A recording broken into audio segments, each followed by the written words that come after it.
দ্বিতীয় অধ্যায় সাংখ্যযোগ। শ্লোক নাম্বার 60। যততো হপি কৌন্নত্যেও পুরুষস্য বিপশ্চিত ইন্দ্রিয়াণি প্রমাথিনী হরন্তি প্রসভং মনো। হে কৌন্নত্যেয়, ইন্দ্রিয় সমূহ এতই বলবান এবং চিত্তবিক্ষেপকারী যে তারা ইন্দ্রিয় সংযমে যত্নশীল বিবেকসম্পন্ন পুরুষের মনকেও বলপূর্বক বিষয়াভিমুখে আকর্ষণ করে। অনেক ঋষি মুনি ও অধ্যাত্মবাদী আছেন যাঁরা ইন্দ্রিয়গুলিকে দমন করতে চেষ্টা করেন। অনেক সময় ঐকান্তিক চেষ্টা সত্ত্বেও তাঁদের মধ্যে অনেক বিক্ষিপ্ত মনের প্রভাবে ইন্দ্রিয় তর্পণের শিকার হয়ে পড়েন। এমনকি মহর্ষি বিশ্বামিত্রের মতো মহান যোগী, যিনি তার মন ও ইন্দ্রিয়কে সংযত করবার জন্য গভীর নিষ্ঠার সঙ্গে কঠোর তপস্যায় রত ছিলেন, তিনিও স্বর্গের অপ্সরা মেনকার দ্বারা বিপদগামী হয়ে তার সঙ্গে যৌন সংসর্গে লিপ্ত হন।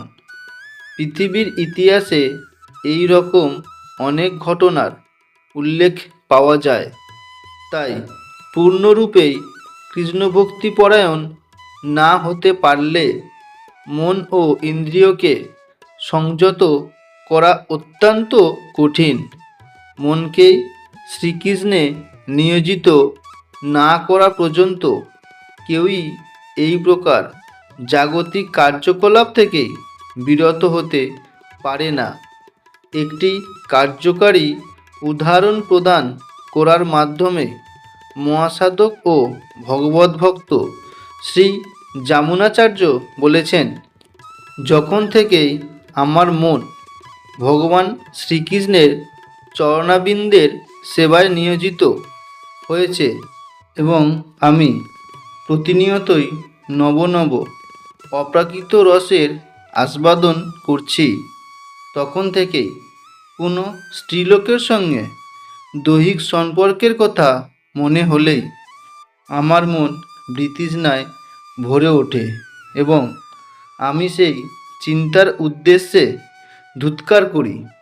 কৃষ্ণভক্তি এমনই এক অপূর্ব আনন্দে পরিপূর্ণ যে স্বাভাবিকভাবেই জড় সুখভোগের প্রতি আর কোনো আকর্ষণ থাকে না। এটি পর্যাপ্ত পরিমাণে সুস্বাদু খাবার আহার করার মাধ্যমে ক্ষুধার্ত ব্যক্তির পুণ্যবৃত্তির মতো।